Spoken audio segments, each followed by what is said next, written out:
तो हॉर्टिकल्चर की शुरुआत ये नींव जो पड़ी है वो 1960 के दशक में पड़ी है। अब हम बात करते हैं IIHR मतलब Indian institute of horticulture research की बात करते हैं। तो Indian institute of horticulture research, इसकी स्थापना कब हुई थी? तो ध्यान रखना भैया, इसकी स्थापना हुई थी 5 सितंबर 1967। कहां पर? न्यू दिल्ली।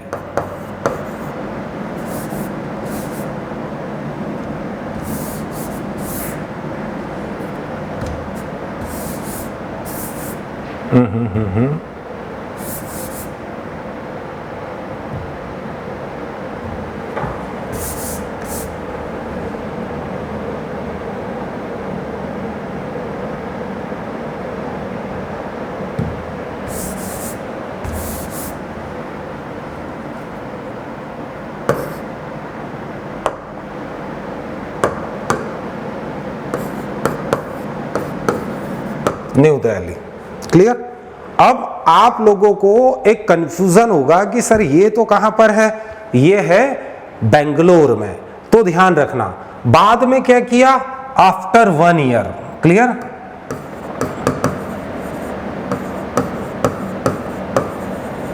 आफ्टर 1 ईयर मतलब 1 साल बाद। Clear? Move to Bangalore Karnataka. इसको 1 साल बाद जो है कहां पर जो है ट्रांसफर कर दिया। तो ध्यान रखना आप, मूव टू। क्लियर? कहां पर? 1 जनवरी 1968। कहां पर शिफ्ट कर दिया? Shift to Bangalore. कहां पर? कर्नाटक।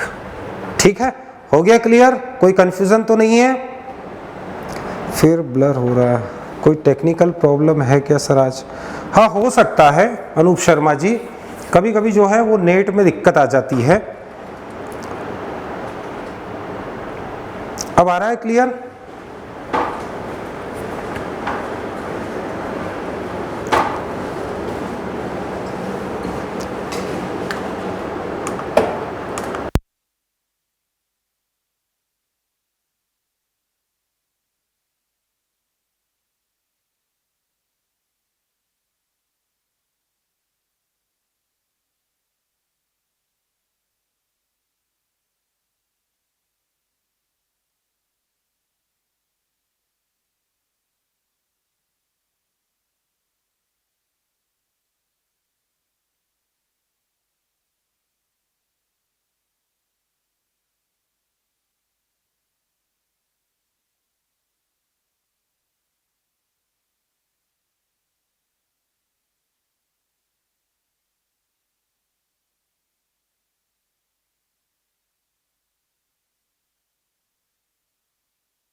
अब वीडियो आ रहा है क्लियर?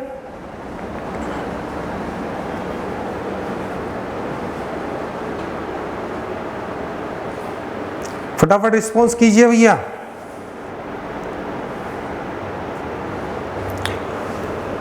अब वीडियो क्लियर आ रहा है, वॉइस वीडियो दोनों क्लियर आ रहा है? चलो ठीक। हाँ तो देखो, आइए सबसे हॉर्टिकल्चर की हम बात कर रहे थे।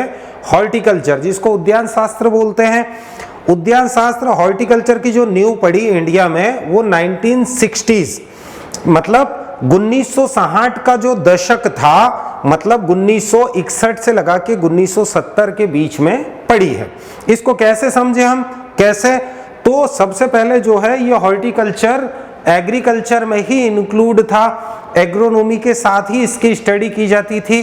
बाद में इसकी जरूरत पड़ी, क्यों? क्योंकि पर कैपिटा जो वेजिटेबल और फ्रूट कंजप्शन था, इसकी जो रेट थी वो बहुत कम थी, जबकि बैलेंस डाइट के अंदर ये जो है आपकी जो क्वांटिटी होती है, जैसे वेजिटेबल की अगर हम बात करें तो एक व्यक्ति को रोजाना लगभग 300 ग्राम सब्जियां खाना चाहिए और लगभग 120 ग्राम जो है वो फलों का सेवन करना चाहिए एक बैलेंस डाइट के अंदर।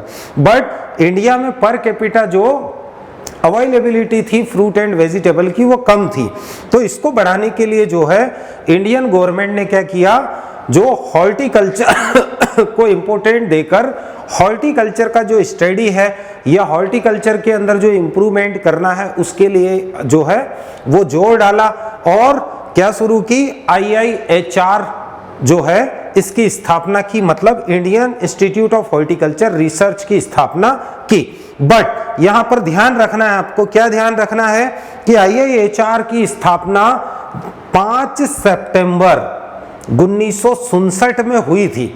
बट कहां पर की थी, तो ये की थी न्यू दिल्ली में। कहां पर? न्यू दिल्ली, ये ध्यान रखना। तो क्वेश्चन आपको अगर यहां पूछे कि सर्वप्रथम जो है IIHR बेंगलोर की स्थापना 1967 में कहां पर हुई थी, तो न्यू दिल्ली में हुई थी। क्लियर? बट अगर आपको फर्स्ट या बाद में ऐसा कुछ नहीं बोले और केवल क्वेश्चन ऐसा बोले कि IIHR कहां पर स्थित है, मतलब उसने प्रेजेंट टाइम का आपको बोला है, तो प्रेजेंट टाइम जो है ये बेंगलोर में स्थित है। एक साल के बाद जो है सरकार को ऐसा लगा कि सबसे ज्यादा जो हॉर्टिकल्चर में जो इंप्रूवमेंट आ रहा है वो कौन से एरिया में आ रहा है, वो आ रहा है कर्नाटक। और ध्यान रखना भैया, कर्नाटक को हॉर्टिकल्चर स्टेट कहा जाता है। क्या बोलते हैं? Horticulture state. क्यों? क्योंकि यहाँ पर हॉर्टिकल्चर में रिसर्च वर्क करने के लिए एक बहुत फेमस साइंटिस्ट हुए जिनको मारी गौड़ा कहा जाता है, और मारी गौड़ा ही क्या है, ये इंडियन हॉर्टिकल्चर के फादर हैं। इस चीज को ध्यान रखना।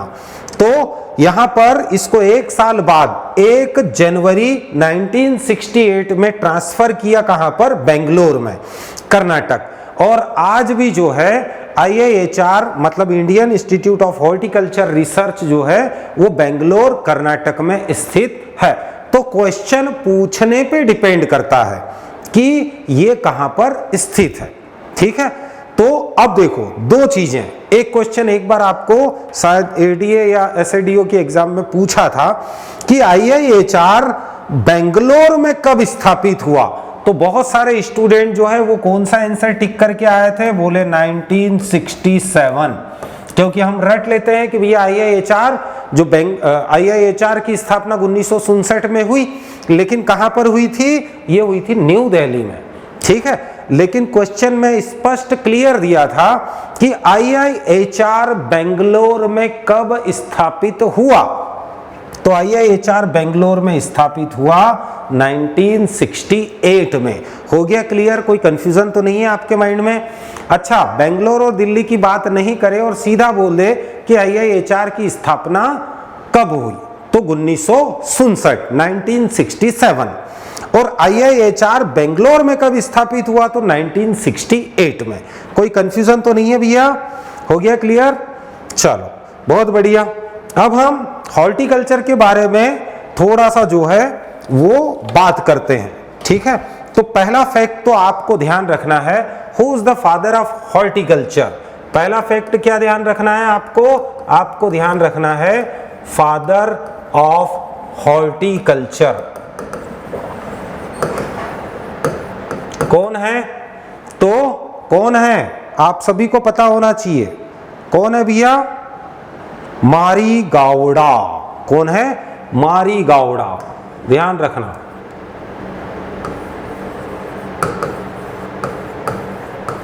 मारी गावड़ा, क्लियर? ये कर्नाटक के ही हैं। कहां के हैं? ये कर्नाटका के ही है, ध्यान रखना। फिर दूसरी बात आपको ये भी ध्यान रखना है कि मॉडर्न हॉर्टिकल्चर के फादर किनको कहा जाता है? Father of modern horticulture. ये थोड़ी थोड़ी जो है हम जानकारी जो है अभी से याद करना शुरू करेंगे, ताकि जब हम हॉर्टिकल्चर पढ़ें तब हमको इतना सारा जो बेसिक है ये अभी हम समझते चलेंगे। फिर जब हॉर्टिकल्चर पढ़ेंगे जबकि अलग बात है, तब हम और पढ़ेंगे, क्लियर? तो वो कौन है? वो है के.एल. चड्डा। कौन है? के.एल. चड्डा, क्लियर? इनको कहा जाता है मॉडर्न हॉर्टिकल्चर के जनक या फादर। इस चीज को ध्यान रखना। इसके अलावा अगर हम देखें तो एक क्वेश्चन और पूछा जाता है यहां से, the horticulture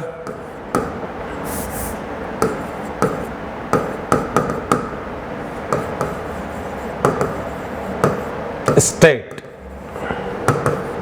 of India. India का जो हॉर्टिकल्चर स्टेट है वो किसको बोलते हैं? वो कर्नाटक को ही कहा जाता है। इस चीज को भी आप ध्यान रखना, ठीक है? फिर आप सभी को पता है कि 2005-6 में, क्लियर, क्या शुरू हुआ था? तो नेशनल हॉर्टिकल्चर मिशन स्टार्ट हुआ था। कब? 2005-6 में। तो ये भी ध्यान रखना भैया, नेशनल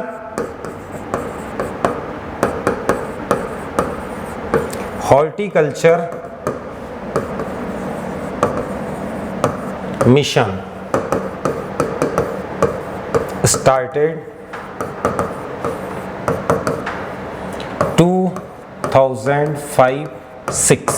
2005-6 में आपका जो है नेशनल हॉर्टिकल्चर मिशन स्टार्ट हुआ था। ये इंडियन हॉर्टिकल्चर के पिताजी हैं या वर्ल्ड के? भैया इंडियन हॉर्टिकल्चर के ये जनक हैं, क्लियर? और वर्ल्ड के नहीं है, क्लियर? इंडिया के। फिर अगर हम देखें नेशनल हॉर्टिकल्चर बोर्ड, ये भी आपको पूछा आता है। क्या पूछा आता है? National horticulture board, clear? ये कहां पर स्थित है? तो ध्यान रखना, ये कहां पर स्थित है? गुरुग्राम, जिसको गुड़गांव कहा जाता है। क्या बोलते हैं? जिसको गुड़गांव कहा जाता है। और इसकी स्थापना कब की थी? ये भी ध्यान रखना, 1984 में। कब? 1984 में इसकी स्थापना की थी। तो ये कुछ फैक्ट हैं जिनको आपको जो है वो अभी से ध्यान रखना है, ठीक है? कितने फैक्ट हैं? तो फर्स्ट, फादर ऑफ हॉर्टिकल्चर मारी गावड़ा, ये कर्नाटक के हैं। Father of modern horticulture K L. Chadha. The horticulture state of India, horticulture state जो इंडिया का है वो कौन सा है? कर्नाटक है। इसके अलावा नेशनल हॉर्टिकल्चर मिशन, ये कब स्टार्ट हुआ था? ताकि इंडिया में जो है हॉर्टिकल्चर क्रॉप के प्रोडक्शन को बढ़ाया जाए। तो ये 2005-6 में शुरू हुआ था। और नेशनल हॉर्टिकल्चर बोर्ड ये कहां पर स्थित है? गुड़गांव, या जिसको गुरुग्राम कहा जाता है। ये इसकी स्थापना हुई थी 1984 में। हो गया इतना क्लियर? अब हम थोड़ा सा जो है वो चलते हैं किधर, थोड़ा सा हट के देखते हैं हम। अब हम बात करते हैं हॉर्टिकल्चर जो है वो अस्तित्व में कब आया। क्लियर? हॉर्टिकल्चर, सॉरी, अस्तित्व में जो आया वो तो हमने देख लिया। अब हॉर्टिकल्चर शब्द जो है ये दो शब्दों से मिलकर बना हुआ है। कौन कौन से? तो एक तो हॉर्टस और दूसरा जो है वो कल्चरा। क्लियर? तो पहले तो हमको पता होना चाहिए ये शब्द कौन से लैंग्वेज से लिया गया है। पहले बताइए आप लोग, हॉर्टिकल्चर जो शब्द है ये कौन सी भाषा का शब्द है? बताइए आप लोग। क्यों? क्योंकि मैं पहले ही आपको फंडा बता चुका हूं। क्लियर? कौन सी भाषा का शब्द है हॉर्टिकल्चर? बताइए भैया। हॉर्टिकल्चर शब्द कौन सी भाषा का से लिया गया है? लैटिन। बिल्कुल, ये लैटिन शब्द है। क्या है? लैटिन शब्द है भैया। आया ना समझ में? क्यों? क्योंकि इसमें क्या जुड़ा है? कल्चर। ठीक है। अब ये आपका जो है दो शब्द, हॉर्टस और दूसरा जो है कल्चरा, ये दो शब्दों से मिलकर बना है। ठीक है। अब हम बात करते हैं हॉर्टस मीन्स क्या होता है। हॉर्टस का मतलब क्या होता है? हॉर्टस का मतलब होता है गार्डन। गार्डन, जिसको हम क्या बोलते हैं? बाग। क्या बोलते हैं? बाग। है ना समझ में? और कल्चरा का मतलब तो वही होता है, कल्टीवेशन। क्लियर? तो यहां पर ध्यान रखना, जो हॉर्टिकल्चर है made by two Latin word.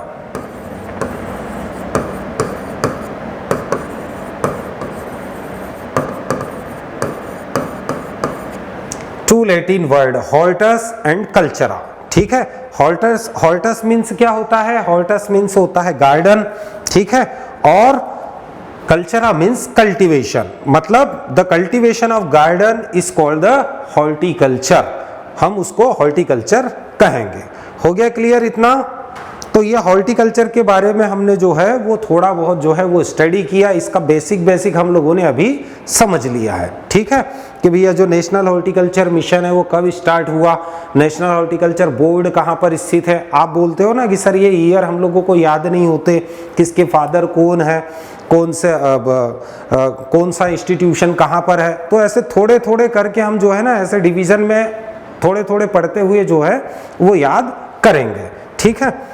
अब हम बात करते हैं ब्रांचेस ऑफ हॉर्टिकल्चर। हॉर्टिकल्चर की जो ब्रांचेस है, तो सबसे पहली जो ब्रांच है वो तो आप सभी को पता होगा, पोमोलॉजी। कौन सी ब्रांच है? पोमोलॉजी। पोमोलॉजी में हम किसकी स्टडी करते हैं? The study of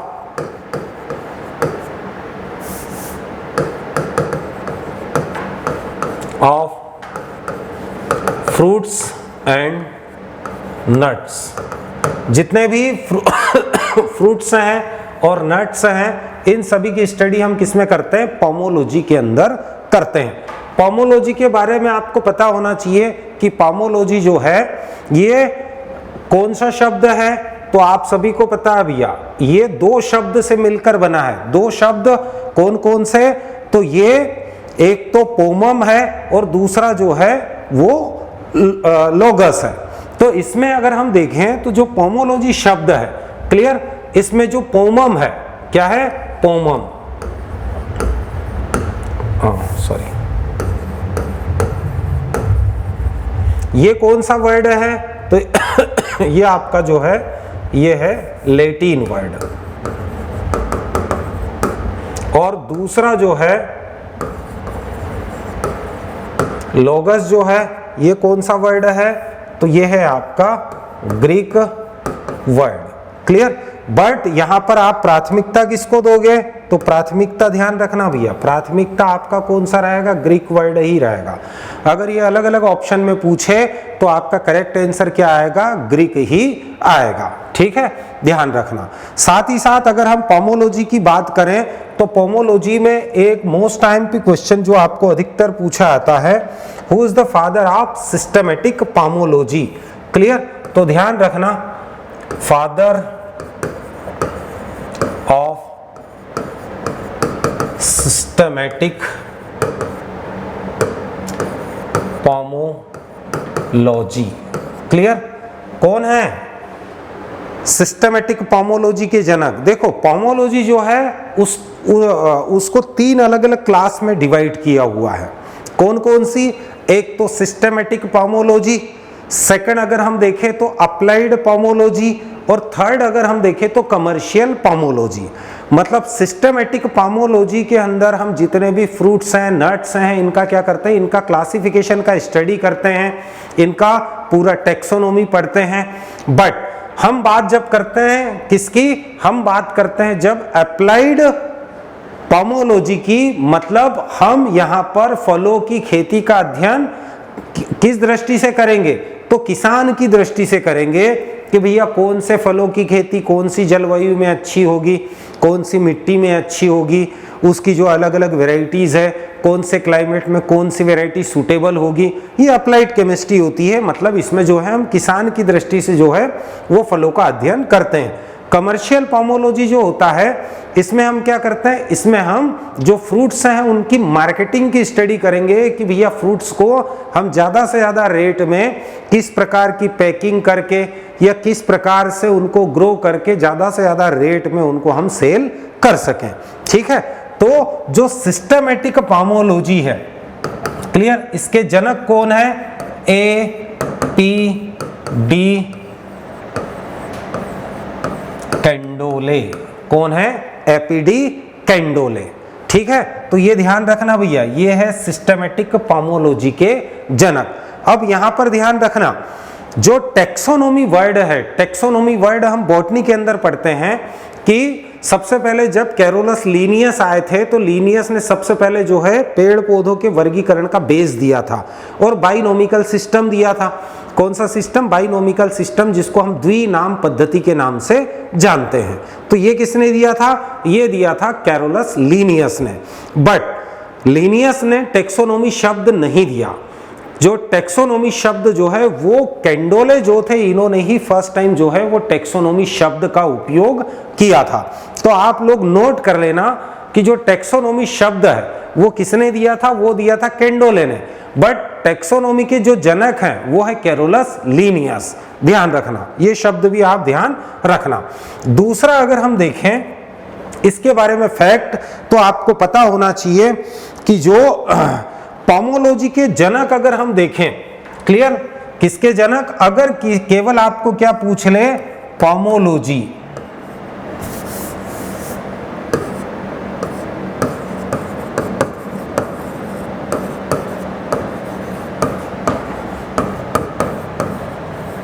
father of pomology. अब यहां पर सिस्टमेटिक वर्ड अगर नहीं दे तो ऐसी कंडीशन में जो जनक हैं वो कौन से हैं, वो है Charles Darwin.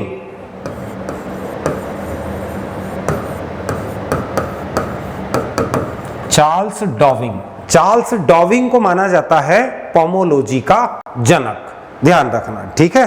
But systematic pomology के जनक है A.P.D. कैंडोले। ठीक, तो इतना जो आपका कंफ्यूजन है ये बिल्कुल क्लियर कर लेना। हो गया इतना क्लियर। अब हम नेक्स्ट चलते हैं।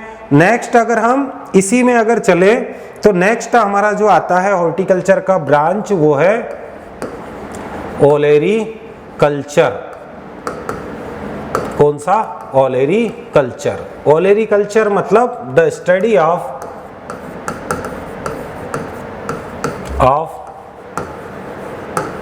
वेजिटेबल्स। मतलब अगर हम देखें तो क्या बोल सकते हैं, हम बोलेंगे सब्जियों की खेती का अध्ययन करना, कि जो वेजिटेबल्स है उनका कल्टीवेशन कैसे किया जाता है। दूसरा अगर हम देखें तो और भी ब्रांच इसकी आती है, वो है फ्लोरी कल्चर। फ्लोरिकल्चर मतलब अगर हम देखें तो द स्टडी ऑफ फ्लावर्स। जो फ्लावर्स हैं, फूलों की खेती का अध्ययन करना। नेक्स्ट आता है अर्बोरिकल्चर।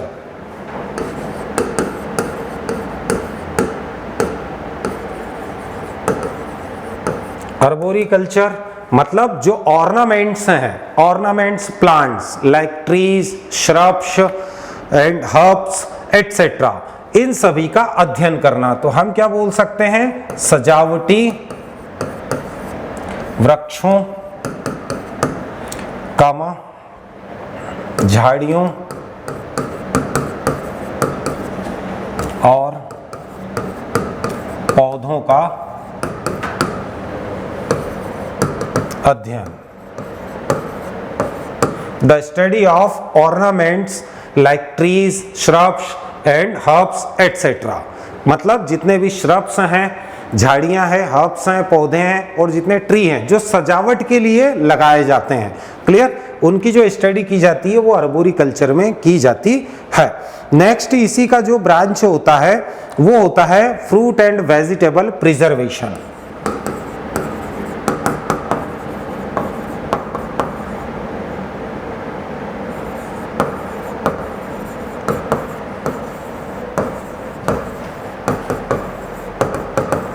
ये तो आपको पता होगा भैया, फल एवं सब्जियों का जो परिरक्षण होता है, उनको लंबे समय तक कौन कौन सी मेथड से हम स्टोर कर सकते हैं, इन सभी मेथड का जो स्टडी किया जाता है फ्रूट एंड वेजिटेबल प्रिजर्वेशन में किया जाता है। अब आपको यहां से ध्यान रखना है, who is the father of Canning, मतलब यहां से क्वेश्चन पूछा आता है, आप सीधा भी कभी कभी तो सीधा बोल देता है कि फल एवं सब्जी परिरक्षण का जो जनक है कौन है, निकोलस एपर्ट है, बट एक्चुअल में ये जो है ये किसके फादर हैं, फादर ऑफ कैनिंग। कैनिंग के जनक कौन है, निकोलस एपर्ट, सॉरी कैपिटल, कौन है, निकोलस एपर्ट, ध्यान रखना भैया, ठीक है। तो कैनिंग के जो फादर या जनक कौन है, निकोलस एपर्ट है। ये इटली के एक व्यापारी थे, इन्होंने ही सबसे पहले जो है वो कैनिंग को स्टार्ट किया था, किस लिए, फ्रूट एंड वेजिटेबल प्रिजर्वेशन के लिए, इसीलिए निकोलस एपर्ट को क्या कहा जाता है, फादर ऑफ कैनिंग कहा जाता है, तो ध्यान रखना, ठीक है। नेक्स्ट अगला हम देखते हैं, तो ये हमारे कुछ ब्रांचेस थे जो हार्टिकल्चर के थे।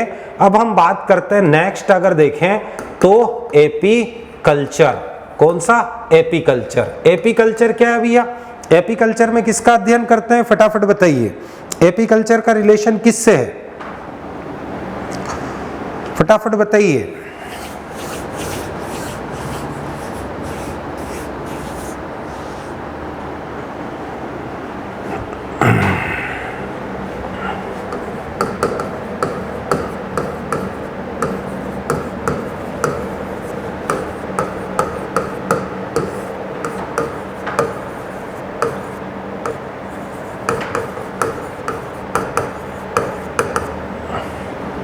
मधुमक्खी पालन, बिल्कुल, हनी बी कीपिंग, हाँ नहीं, शहद उत्पादन मत बोलना भैया, एपीकल्चर शहद उत्पादन से संबंधित नहीं है, शहद उत्पादन से संबंधित नहीं है। एपीकल्चर को आप क्या बोलोगे, बी कीपिंग या फिर मधुमक्खी पालन। अच्छा आप बताओ, मधुमक्खी का जो एक्चुअल प्रोडक्ट है वो कौन सा है, मधुमक्खी पालन से हमको जो वास्तविक उत्पाद मिलता है मधुमक्खी से वो कौन सा होता है, तो मधुमक्खी से हमको जो मिलता है वो कौन सा मिलता है, उसका एक्चुअल जो प्रोडक्ट है वो कौन सा है, गणेश पटीदार जी, शहद उत्पादन नहीं, क्लियर, क्या, मधुमक्खी पालन, इसको ध्यान रखना। हाँ संबंध बोल सकते हो कि शहद, क्योंकि मधुमक्खी पालोगे तो शहद का प्रोडक्शन होगा, बिल्कुल हिमांशी सिंह जी, एक्चुअल जो प्रोडक्ट होता है हनी का वो क्या होता है, वो होता है वैक्स, मोम होता है भैया। मधुमक्खी में 3 जोड़ी वैक्स ग्लैंड्स होती है, मोम ग्रंथियां होती है, और इनसे लगातार क्या करती है, ये वैक्स का प्रोडक्शन करती है, जिसको हम क्या बोलते हैं, मोम, आया ना समझ में। वैसे मधुमक्खी पालन के बहुत सारे मेजर जो है वो बेनिफिट्स हैं, जैसे हमको शहद मिलता है, ठीक है, फिर अगर हम देखें तो इससे मोम भी मिलता है, फिर जो पोलिनेशन होता है, पोलिनेशन में भी ये हेल्पफुल मेजर रोल प्ले करती है। आप सभी को पता है कि भैया जितने भी इंसेक्ट है उनमें 80% जो क्रॉस पोलिनेशन होता है वो अकेले हनी बी के द्वारा ही होता है, तो इस चीज को ध्यान रखना। अब एक रेवोल्यूशन यहां से आप ध्यान रखना, क्योंकि आप अधिकतर जो है वो कंफ्यूज हो जाते हो, कौन सी, गोल्डन रेवोल्यूशन,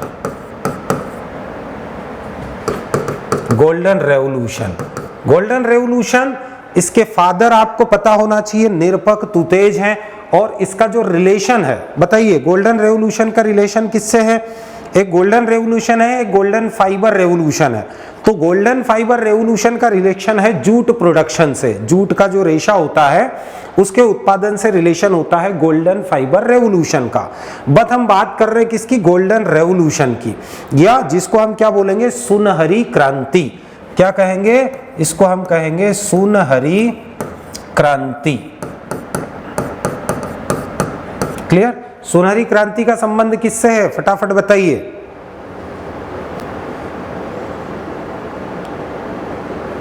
बताइए आप लोग, गोल्डन रेवोल्यूशन का संबंध किससे है? सुनहरी क्रांति। अच्छा, आप लोग डरे नहीं कि आप गलत बता दोगे, कोई दिक्कत नहीं है भैया। अगर गलत भी आ जाएगा तो ऐसा नहीं कि मैं चेट करके अगर बता दूंगा तो दूसरा जो है वो स्टूडेंट क्या मेरे बारे में क्या सोचेगा कि इसको इतना नहीं आता। ऐसा कुछ नहीं है, सीखने के लिए तो आप लोग पैसा दे रहे हो और अपनी तैयारी कर रहे हो, तो आप बिल्कुल जो है यहाँ कंफ्यूज नहीं होना। जो गोल्डन रेवोल्यूशन है इसका रिलेशन है H+H।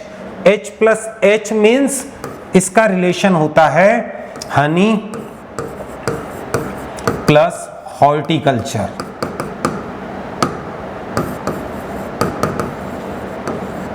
हनी प्लस हॉर्टिकल्चर, ध्यान रखना भैया, फ्रूट एंड हनी। हाँ, फ्रूट आप बोल सकते हो but horticulture plus Honey, H+H। ठीक है, गोल्डन रेवोल्यूशन का रिलेशन किससे है, हनी प्लस हॉर्टिकल्चर, मतलब शहद उत्पादन के साथ साथ उद्यान शास्त्र का अध्ययन करना। ठीक है, हो गया क्लियर? और इसके जो फादर हैं, फादर कौन है ये भी ध्यान रखना भैया। फादर ऐसे ही थोड़े थोड़े याद करके ही याद होंगे, ऐसा थोड़ी कि एक ही बार में पूरा ग्रीन रेवोल्यूशन या सभी का पूरा चार्ट सामने रख लिया और जितने भी 10, 15, 20 जितने भी रेवोल्यूशन से एक बार पढ़ लो, उनके फादर एक बार पढ़ लो तो कभी याद नहीं होगा।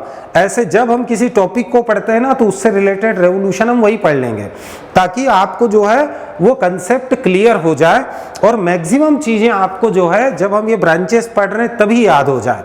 ठीक है, तो इसके जो फादर हैं वो कौन है, वो है निरपक्ष तुतेज। ठीक है, ये इसके क्या है, फादर है, ध्यान रखना। ठीक है, दूसरा अगर हम देखें तो एक और फैक्ट याद रखना भैया, वो है sweet revolution. Sweet revolution, sweet revolution का संबंध इसको क्या कहा जाता है, तो स्वीट रेवोल्यूशन को जो है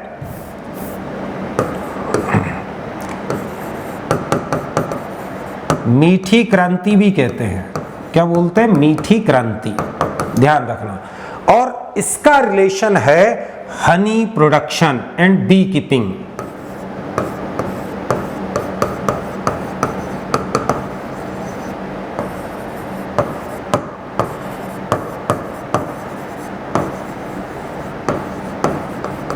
हनी प्रोडक्शन, यहां ध्यान रखना। ठीक है, साथ ही साथ आपको पता होना चाहिए कि ये जो स्वीट रेवोल्यूशन है ये कब स्टार्ट हुआ, तो ये 2020 में। क्लियर? बाय श्री नरेंद्र मोदी, जो हमारे प्राइम मिनिस्टर हैं वर्तमान के, इन्होंने 2020 से जो है स्वीट रेवोल्यूशन या मीठी क्रांति की शुरुआत की। और इसका संबंध किससे, bee keeping and honey production, मधुमक्खी पालन और शहद उत्पादन से इसका संबंध है। ठीक है, इस चीज को ध्यान रखना। हो गया क्लियर? एक बात और ध्यान रखना कि भारत में कौन से स्टेट में स्वीट रेवोल्यूशन सबसे ज्यादा सक्सेस हुआ है, तो सबसे ज्यादा जो सक्सेस हुआ है ये हुआ है झारखंड में। क्लियर? तो यहां पर ध्यान रखना, मतलब अगर हम स्वीट रेवोल्यूशन की बात करें तो फर्स्ट स्टेट जो है वो कौन सा है, वो है झारखंड। क्लियर? झारखंड में सबसे ज्यादा जो है स्वीट रेवोल्यूशन सक्सेस हुआ है, इस चीज को ध्यान रखना। हो गया क्लियर? समझ में आ गया? तो ये हमारा था एपी कल्चर। ठीक है, क्या था, एपी कल्चर। बाकी एपी कल्चर को हम आगे डिटेल में पढ़ेंगे। इतना हो गया क्लियर? अब नेक्स्ट हम बात करते हैं, अगला जो आता है वो हमारा सेरीकल्चर। कौन सा? सेरीकल्चर। सेरीकल्चर की बात करते हैं भैया। सेरीकल्चर क्या होता है? तो silk worm, the rearing of silk worm, मतलब रेशम कीट पालन। क्या? रेशम कीट पालन, जिसको हम क्या बोलते हैं? Silk worm. Clear? Silk worm rearing. ठीक है, इस चीज को ध्यान रखना। हाँ बिल्कुल, सिल्क वर्म पालन या रेयरिंग, जिसको हम क्या बोलते हैं? रेशम कीट पालन। अब आपको पता होना चाहिए, जब मैंने हिस्ट्री आपको पढ़ाया था तो आपको बताया था कि जो सेरीकल्चर है ये कहां से स्टार्ट हुआ। तो सबसे पहले जो है वो रेशम कीट की खोज, रेशम कीट की खोज, रेशम कीट की खोज जो है ये सबसे पहले किसने की थी बताइए? मैंने हिस्ट्री में बताया था। क्लियर? कब? लगभग 2700 ईसा पूर्व। क्लियर? कहां से हुई थी? तो जो चीन की सभ्यता थी। कौन सी? चीन की सभ्यता। चीन की सभ्यता मतलब चीन से जो है वो रेशम कीट की खोज हुई है। तो 2700 ईसा पूर्व जो चाइनीज सिविलाइजेशन था, वहां पर उन्होंने फर्स्ट टाइम जो है रेशम कीट को खोजा, रेशम धागे को भी खोजा। और साथ ही साथ आपको ध्यान क्या रखना है? कौन सी रानी थी वो जिसने फर्स्ट टाइम जो है वो रेशम कीट को खोजा था? वो कौन सी थी? शी लिंग चाई। कौन सी थी? शी लिंग ची। ये चाई भी आप बोल सकते हो। ये जो रानी थी, इसने पहली बार जो है लगभग 2700 ईसा पूर्व, जो कि चीन की महारानी थी, उसने पहली बार रेशम कीट की खोज की थी। तो यहां से भी आपको ध्यान रखना है। इसके बाद अगर हम देखें तो एक और क्वेश्चन आता है, मोरी कल्चर। मोरी कल्चर, मोरी कल्चर क्या होता है भैया? अच्छा आपको पता है ना, सबसे अच्छा जो रेशम मिलता है वो किससे मिलता है? वो मिलता है शहतूत रेशम कीट से।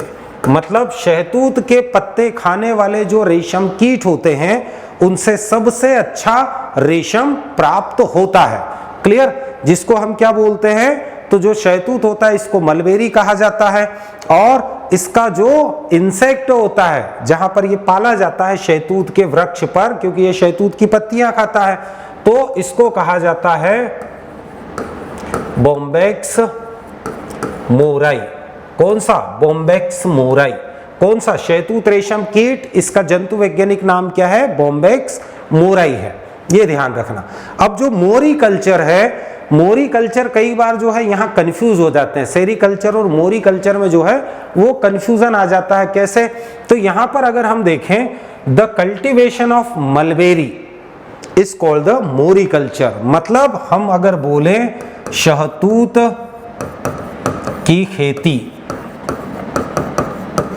का अध्ययन, किसका अध्ययन? शहतूत की खेती का अध्ययन मोरी कल्चर कहलाएगा। और सेरीकल्चर क्या है? जो रेशम कीट पालन है उसको हम कहेंगे सेरीकल्चर। अब ये सेरीकल्चर करने के लिए हमको शहतूत के पत्ते चाहिए, और ये पत्ते उत्पादन करने के लिए हमने मोरी कल्चर किया, मतलब शहतूत के पौधों को लगाया, मतलब शहतूत की खेती हमने की। इसको कहा जाएगा मोरी कल्चर। अब आपको कोई कंफ्यूजन तो नहीं रहेगा? बताइए, फटाफट बताइए। हो गया क्लियर? तो यहां तक हम लोगों ने जो है वो एग्रीकल्चर से रिलेटेड जो एग्रोनॉमी और हॉर्टिकल्चर की जो मेन ब्रांचेस है, इनको हमने देखा है। बाकी आपको जो है वो नोट्स में अवेलेबल है, तो आप एक बार उसको स्टडी करो तो आपको समझ में आ जाएगा। ठीक है, अब हम आगे बढ़ते हैं।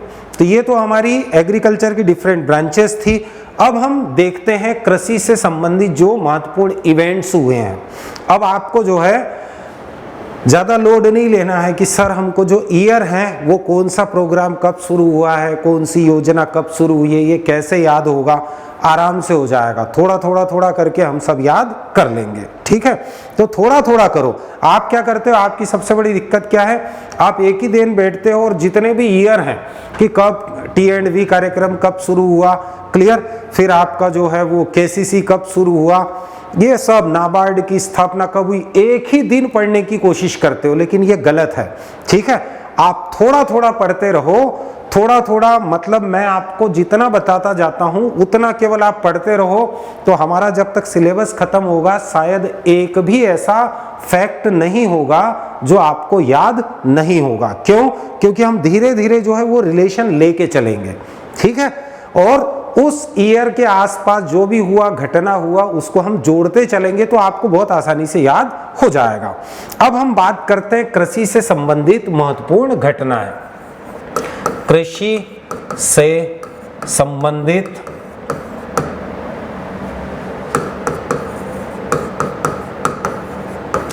महत्वपूर्ण घटनाएं, क्लियर, एग्रीकल्चर से रिलेटेड जो महत्वपूर्ण घटनाएं हैं। ठीक है, सबसे पहले हम बात करते हैं, अब देखो हमने हिस्ट्री तो पढ़ लिया, उधर का तो सब पढ़ लिया है। ठीक है, अब हम आगे चलते हैं। तो सबसे पहली घटना की जब हम बात करते हैं तो सबसे पहली एग्रीकल्चर की जो सबसे बड़ी घटना है वो है 1845। क्या है? 1845, 1845। 1845 की घटना की हम बात करते हैं तो यहां पर क्या हुआ था, इसमें पड़ा था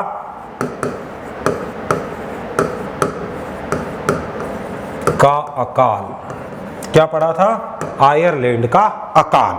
मतलब आयरिश कंट्री जो है वहां पर एक फेमाइन आया था, आयरलैंड का अकाल पड़ा था। ठीक है, इसको ध्यान रखना। और अगर सेंचुरी में अगर बोले तो ये कौन सी सेंचुरी में है भैया? तो 19th सेंचुरी। क्लियर, कभी कभी वो सेंचुरी पूछ लेता है, सेंचुरी 100 साल का होता है, आया ना समझ में। 1845 अगर ईयर है तो सेंचुरी कौन सी रहेगी, या जो आपका शताब्दी रहेगी वो कौन सी? 19वीं शताब्दी रहेगी। तो इस चीज को ध्यान रखना। इसको ग्रेट फेमाइन कहा जाता है।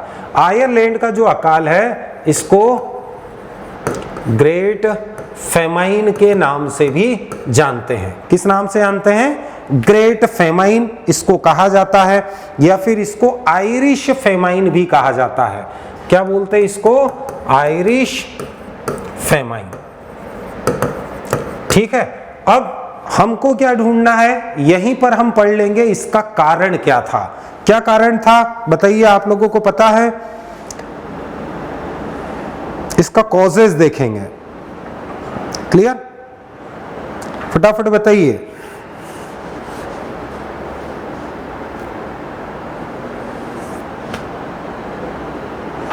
ये पढ़ा था किसके कारण? ये पढ़ा था लेट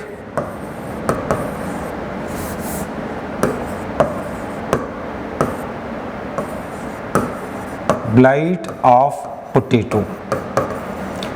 पोटैटो के अंदर एक बीमारी होती है, हाँ, लेट ब्लाइट ऑफ पोटैटो, बिल्कुल करेक्ट है।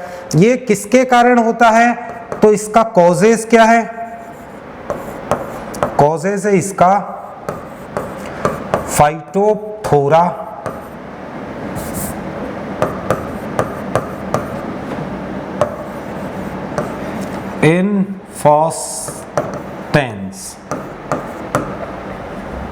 इन्फोस्टेंट फंजाई। क्या है? फाइटोपथेरा इन्फोस्टेंस फंजाई, बिल्कुल। फोफोरा नहीं, फाइटोपथोरा। क्या है? फाइटोपथोरा इन्फेस्टेंट, या कहीं कहीं पर इन्फेस्टेंस भी लिखा हुआ होगा। हो गया क्लियर? तो क्या क्या ध्यान रखना है? 1845 मतलब 19th सेंचुरी। 19th सेंचुरी के अंदर अगर ये कब से कब तक रहा? 1845 से ये 49 तक जो है इसका प्रभाव रहा था। आयरिश में क्या हुआ था? वहां का जो मेन स्टेपल फूड है वो पोटैटो है, आलू है, और यहां पर आलू की जो फसल है उसमें लेट ब्लाइट जो डिसीज है वो लार्ज स्केल पर फैली। आया ना समझ में? और लार्ज स्केल पर फैलने से आलू की फसल पूरी चौपट हो गई, जिसके कारण वहां भूखमरी की समस्या आ गई। क्लियर? तो कॉजेज अगर बोले या इटियोलॉजी इसकी अगर बोले तो कौन है? फंजाई है। कौन सी फंजाई? Phytophthora infestans fungi. ठीक है, हो गया क्लियर? बहुत बढ़िया हिमांशी जी, बहुत अच्छा। चलो, तो इतना क्लियर हो गया, ये सभी चीजें यही याद कर लो। हो गया? नेक्स्ट, अच्छा आज 8:30 बजे जो है आपको क्लास मिलेगी। पहली स्टार्टिंग की जो 2 क्लास है वो YouTube पे रहेगी, उसके बाद कंटिन्यूअस आपको एप्लीकेशन पे क्लासेस मिलेगी।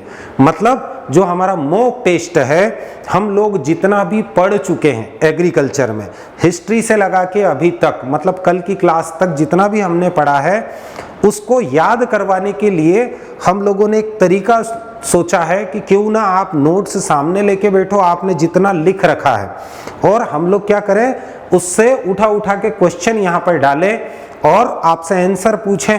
तो इससे जो है आपकी प्रैक्टिस होगी, मतलब पुराना जो हम लोगों ने पढ़ लिया है उसको हम एक तरह से रिवाइज कर लेंगे। ठीक है, तो आज जो है 8:30 बजे हम लोग जो है वो YouTube पर मिलेंगे। आज की और कल की क्लास YouTube पे रहेगी, इसके बाद की जो क्लास है वो सभी आपको एप्लीकेशन पर ही मिलेगी। ठीक है, तो हो गया क्लियर? नेक्स्ट अगर हम देखें तो अगला जो है ईयर 1871। कौन सा? 1871। यहां पर क्या हुआ था भैया? तो यहां से एग्रीकल्चर में धीरे धीरे जो है वो मॉडर्नाइजेशन होने लग गया, आधुनिकरण होने लग गया। सरकार को ऐसा अनुभव होने लगा कि भैया हमको एग्रीकल्चर पे फोकस करना चाहिए। क्यों? क्योंकि जो इसके पहले आयरलैंड के अंदर जो अकाल आया था, उस अकाल को देखते हुए अलग अलग देशों ने जो है अपने यहाँ की जो कृषि या जो एग्रीकल्चर थी इसको मजबूत करना शुरू किया। और मजबूत करना शुरू किया तो इसके लिए इन्होंने क्या किए, अलग अलग जो एग्रीकल्चर के डिपार्टमेंट हैं इनको स्टेबल करना शुरू किया, ताकि भविष्य में जो है इन समस्याओं से निपटा जा सके। सर आप ही वो क्लास लेना। हाँ द्विवेदी जी, मैं ही तो लूंगा भैया, 8:30 से मैं ही लूंगा मॉक टेस्ट। ठीक है ना? अब हम बात करते हैं, पहले तो बात करते हैं यहाँ पर 1871 में जो है भारत में कैसे डेवलप हुआ तो एग्रीकल्चर। तो यहाँ पर इन्होंने जो है एक तो रेवेन्यू, फिर एग्रीकल्चर और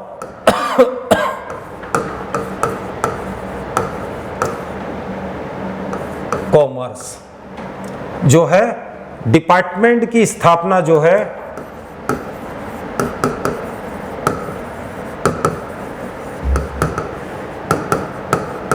संयुक्त रूप से की।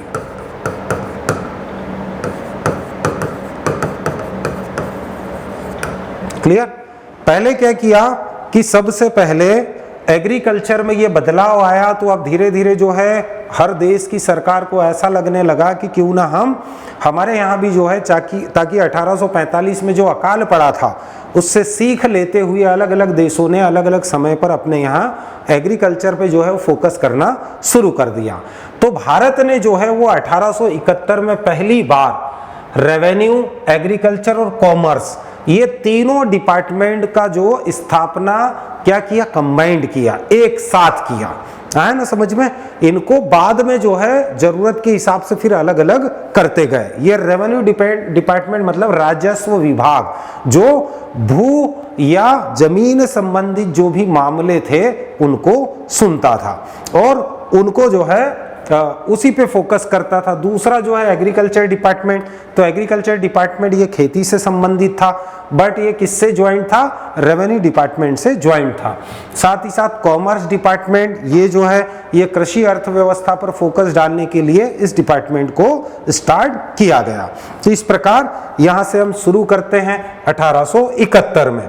क्लियर? अकाल पड़ने के कारण ही ये जो है ये अलग अलग कंट्रीज के अंदर जो भी वहाँ की गवर्नमेंट थी, सरकारें थी, उन्होंने धीरे धीरे जो है ये फेमाइन या अकाल से लड़ने के लिए इन डिपार्टमेंट को जो है वो स्टेबल करना शुरू किया। उसके बाद अगर हम देखते हैं, हम पहुंचते हैं 1875। देखो कनेक्शन है, अकाल पड़ा 1845 में। अलग अलग कंट्रीज की जो है वो गवर्नमेंट वहाँ पर जिनका भी राजपाट था, भैया हमारे यहाँ तो अंग्रेज थे, तो अंग्रेजों ने जरूरत समझी कि क्यों ना हम क्या करें, इन डिपार्टमेंट की स्थापना करें ताकि प्रॉपर तरीके से हम खेती को क्या रन कर सकें, आगे बढ़ा सकें। उसके बाद जो है किसकी जरूरत पड़ी, उसके बाद दूसरी समस्या वैज्ञानिकों के सामने या जो भी एग्रीकल्चर डिपार्टमेंट में काम कर रहे थे उनके सामने बड़ी समस्या आने लगी। कहीं पर अनावृष्टि होती थी, बिल्कुल बारिश नहीं होती थी, कहीं पर अतिवृष्टि होती थी, हैवी रेनफॉल होता था। क्लियर। अब इसका अनुमान कैसे लगाया जाए, तो इस समस्या को हल करने के लिए जो है, जो हमारे समय अंग्रेजों के जो वायसराय थे उन्होंने क्या किया, उन्होंने एक मेट्रोलॉजिकल डिपार्टमेंट की स्थापना की। देखो कैसे कनेक्शन चल रहा है। 1845 में अकाल आया, कहां पर, आयरलैंड में, ठीक है। फिर अलग अलग देश की जो गवर्नमेंट थी उन्होंने एग्रीकल्चर पे फोकस किया, तो इंडिया में 1871 में जो है क्या हुआ कि जो रेवेन्यू डिपार्टमेंट था, एग्रीकल्चर डिपार्टमेंट था, कॉमर्स डिपार्टमेंट था, इन तीनों को कंबाइन करके एक साथ जो है इनकी स्थापना कर दी। उसके बाद 1875 में एक और समस्या उनको लगी। उस समय जो भी वायसराय थे उनको लगा कि भैया इंडिया के अंदर जो है हमने एग्रीकल्चर पे, रेवेन्यू पे, कॉमर्स पे ये काम करना तो शुरू कर दिया, लेकिन एग्रीकल्चर में सबसे बड़ी बाधा जो आने लग गई वो क्या थी, मौसम। भैया मौसम का पता कैसे करें, तो इसके लिए जो है 1875 में क्या हुआ, 1875, और ये टेट की एग्जाम में क्वेश्चन आया था। अब किसकी स्थापना की, IMD, इंडियन मेट्रोलॉजी डिपार्टमेंट, किसकी,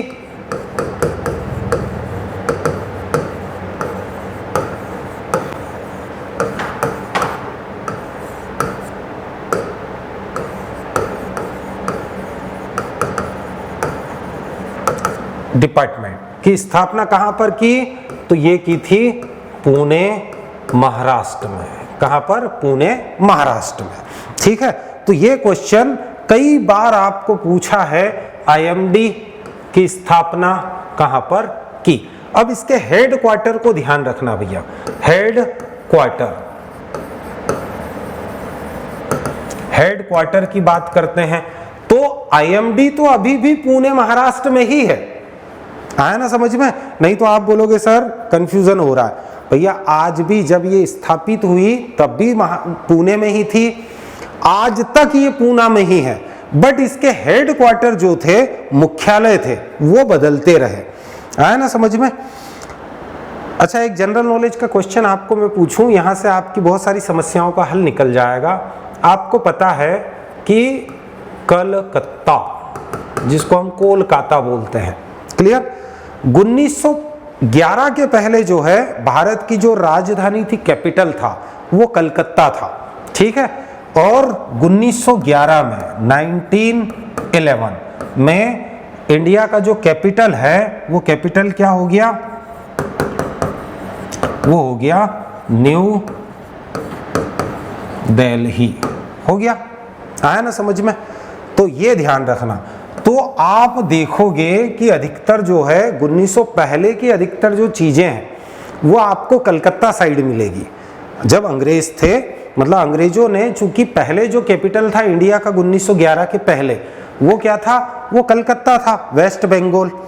तो आप अधिकतर चीजें जो देखोगे 1911 के पहले वो आपको कलकत्ता साइड ही मिलेगी, ठीक है। जैसे अगर हम देखें तो सबसे पहले जो RBI था, reserve bank of India, clear, इसकी स्थापना भी कहाँ हुई थी, इसकी स्थापना भी कहाँ पर हुई थी, कलकत्ता में ही हुई थी 1935 में। कब, 1935 में। बट बाद में इसको 1937 में जो है ये कहाँ ट्रांसफर कर दिया था, इसको ट्रांसफर कर दिया था न्यू दिल्ली में, सॉरी मुंबई में। और आज जो है इसका जो हेड ऑफिस है वो मुंबई में ही है। तो इस चीज को ध्यान रखना। इसके पहले अगर हम देखें तो पहला जो बैंक था, क्लियर, जिसको हम क्या बोलते हैं, बैंक ऑफ हिंदुस्तान, ये भारत का पहला बैंक था जो अंग्रेजों ने स्टेबल किया था। कब किया था, 1770 में, ठीक है, ये पहले स्थापित किया था। उसके बाद जो है ये सक्सेस नहीं हुआ। फिर अगर हम देखें तो बैंक ऑफ बंगाल, बंगाल की बात करें तो ये आपका 1806 में स्थापित हुआ। ये भी कहां पर था? ये भी आपका जो था ये कलकत्ता में ही था। आया ना समझ में? और ये वाला बैंक भी आपका कलकत्ता में ही था। तो अधिकतर जो है 1911 के पहले बहुत सारे इंस्टीट्यूशंस ये जो थे या तो वो कलकत्ता में था या कलकत्ता या वेस्ट बंगाल के आसपास के जो स्टेट थे वहां पर था। जैसे अगर हम IERI की ही बात करें, किसकी बात करें? IERI clear? IERI की स्थापना जो है ये कहां पर हुई थी? ये हुई थी पूसा बिहार में। पूसा बिहार में हुई थी ना। कब हुई थी? 1905 में। क्लियर? क्यों? क्योंकि ये बिहार आपका बंगाल जो है बंगाल से नजदीक पड़ता था। ठीक है। बाद में आपको पता है 1911 में क्या हो गया भैया?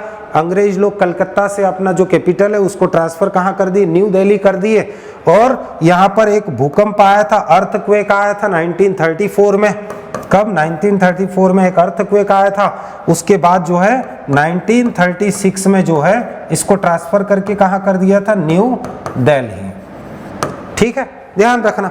तो बाद में जो है जो कलकत्ता साइड, वेस्ट बंगाल या बिहार के साइड जो भी इंस्टीट्यूशंस थे उनको 1911 के बाद जो है जो ब्रिटिश गवर्नमेंट थी उसने ट्रांसफर करके जो है वो न्यू दिल्ली में स्टेबल करने लग गए थे। तो ऐसा थोड़ा सा लॉजिक लेके चलना। ठीक है। अब हम बात करते हैं किसकी? IMD की। IMD मतलब इंडियन मेट्रोलॉजी डिपार्टमेंट। तो इंडियन मेट्रोलॉजी डिपार्टमेंट सबसे पहले जो स्थापित हुआ था वो कहां पर हुआ था? वो पुणे महाराष्ट्र में स्थापित हुआ था। बाद में इसको 1889 में 1889 में इसको कलकत्ता ट्रांसफर कर दिया था। कब? 1889 में। कहां ट्रांसफर कर दिया था? कलकत्ता में। कलकत्ता में इसको ट्रांसफर कर दिया था भैया। कब? 1989 में। उसके बाद जो है फिर इसको 1905 में कहां ट्रांसफर कर दिया था? 1905 में इसको शिमला ट्रांसफर कर दिया था। शिमला में ट्रांसफर कर दिया था।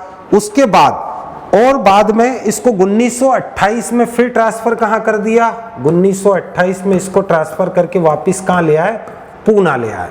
कहां पर? पूना। और लास्ट में 1944 की जब बात करें तो इसका जो हेड क्वार्टर है वो कहां ट्रांसफर कर दिया? न्यू दिल्ली। ठीक है, न्यू दिल्ली में ट्रांसफर कर दिया। और आज तक जो है इसका हेड क्वार्टर जो है वो कहां पर है? न्यू दिल्ली में है। ठीक है, ये ध्यान रखना भैया। हो गया क्लियर? कोई कंफ्यूजन तो नहीं है? देखो, क्वेश्चन पूछने पे डिपेंड करता है आपका आंसर कहां से, और इसीलिए वो IMD से हर बार क्वेश्चन पूछता है, क्योंकि IMD पूना महाराष्ट्र में है, बट इसका हेड क्वार्टर कहां है? हेड क्वार्टर है न्यू दिल्ली। आया ना समझ में? कोई कंफ्यूजन तो नहीं है आपको? फटाफट बताइए। हो गया क्लियर? इसके 6 रीजनल मेट्रोलॉजी सेंटर भी हैं भैया। किसके? IMD के। ध्यान रखना, 6 रीजनल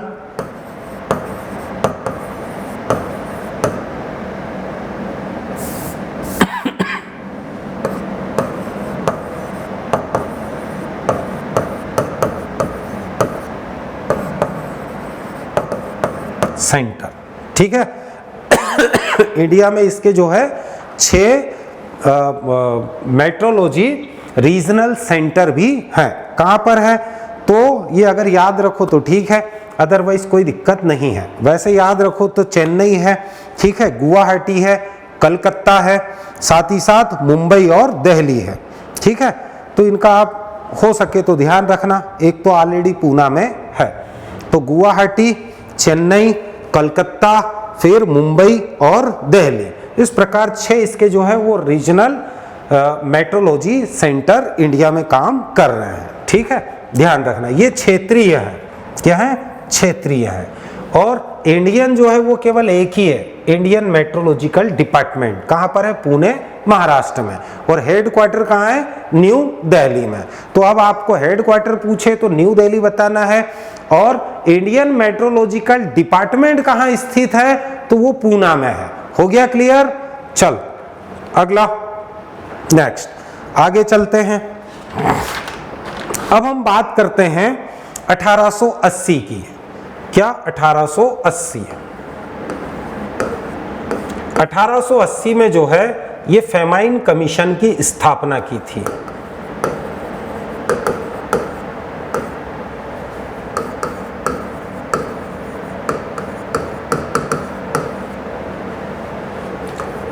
की स्थापना जिसको हम क्या बोलते हैं, अकाल आयोग की स्थापना। क्लियर? अकाल आयोग की स्थापना 1880 में हुई थी। ठीक है, ध्यान रखना। और पहला जो कमीशन बना था कौन सा, अकाल आयोग का, तो पहला कमीशन का नाम भी याद रखना भैया, रिचर्ड स्ट्रेची कमीशन। कौन सा, तो पहला कमीशन, पहला अकाल आयोग कमीशन कौन सा था, तो नाम ध्यान रखना, रिचर्ड स्ट्रेची कमीशन। ये ध्यान रखना, रिचर्ड स्ट्रेची कमीशन। ठीक है, चलो तो हम लोग कहां पर पहुंच गए, 1880 तक पहुंच गए।